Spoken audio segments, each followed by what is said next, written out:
সুপ্রিয় দর্শক মণ্ডলী, কষ্টেতে রয়েছে পাবনার কৃষক। রাতারাতি পানি এসে কিন্তু ধানের জমি ডুবে যাওয়ায় অনেক কষ্টে দিন পার করছে পাবনার কৃষক। সেটাই আমি আপনাদেরকে দেখাবো, চলুন দর্শক বন্ধুরা। আসসালামু আলাইকুম ভাই। এই যে পানির মধ্যে ধান কাটতেছেন, আমি শুনলাম যে 2-3 দিন আগেও নাকি এখানে একদম শুকনা চকচকা ছিল। ধান তো আগেই পাকছিল, আগে কাটতে পারেন নাই? এই যে বৃষ্টির চাপে মানে চারটারে ধান খের সব নষ্ট হয়ে যাচ্ছে, কাটি কখন? ও মানে চারদিকে কাজ, এই জন্য কাজ ওদিক চাহিগারা ধান নষ্ট হয়ে যাচ্ছে, এদিকে এখানে পাহিয়ে গেছে একটু ডাটা তার আছে, তাতে দেরি করছি। বৃষ্টির চাপে ওইগুলি ফেলাচ্ছে, এইগুলি হওয়া লাগতেছে। ও মানে খুব বিপদে পড়ে পানি কাটা লাগতেছে। আসসালামু আলাইকুম কাকা। কাকা, এই পানির মধ্যে ধান নিয়েছেন, শুনলাম যে কালকে নাকি এখানে শুকনা ছিল। হঠাৎ করে এত পানি হওয়ার কারণ কি?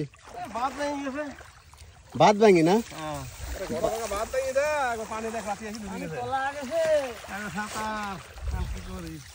তাহলে তো আপনারা খুব বিপদে রয়েছেন। তাই একজনের জায়গায় কামলা কি বেশি লাগতেছে কাকা? একজনের 10 জন।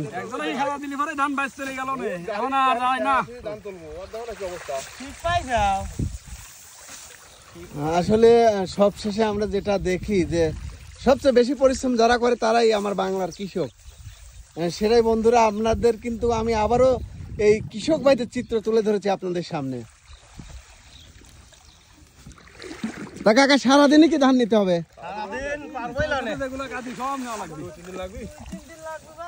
ও তার মানে অনেক ধান।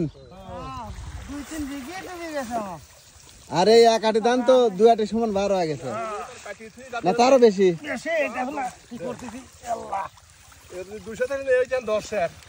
ও 1 আটি 200 টাকা 10 টাকা গেছে। আবার যদি পানির বেশি 2-1 দিন থুই দেন তাহলে তো গাছ জ্বালা যাবে। গাছ জ্বালাইছে? তাহলে কতটা বিপদে কৃষক ভাইরা রয়েছে সেটা কিন্তু আমি আপনাদেরকে দেখাচ্ছি দর্শক বন্ধুরা। ও আবারও গাড়ির সাজানি লাগবে না? আবার কি গাড়ি নেবেন? ও আর যদি আপনার পানি না আসতো তাহলে কি এখান থেকে গাড়ি দিতেন? কি গাড়িতে? হ্যাঁ, ও ট্রাক্টর এনে আসতো না?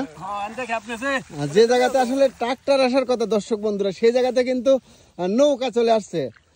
নৌকাতে কিন্তু আসলে এই কৃষকের স্বপ্নের ধান বাড়িতে নিতেই হবে, যত কষ্টই হোক।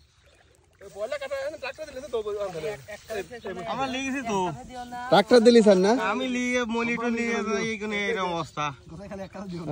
আরে আল্লাহ, তার মানে কষ্টের শেষ নেই। অলরেডি মাজা পানির মধ্যে কিন্তু ধান সাজাচ্ছে কৃষক ভাইরা, আমরা কিন্তু সেটা দেখছি দর্শক বন্ধুরা। অবশ্যই কৃষক ভাইদের জন্য ভালোবেসে একটা লাইক, একটা কমেন্ট করে যাবেন, আপনার মতামত জানিয়ে দেবেন কৃষক ভাইদের সম্পর্ক নিয়ে। আপনারা সবাই ভালো থাকবেন, সুস্থ থাকবেন, এসব একটা করে আজকের ভিডিওটি শেষ করছি বন্ধুরা।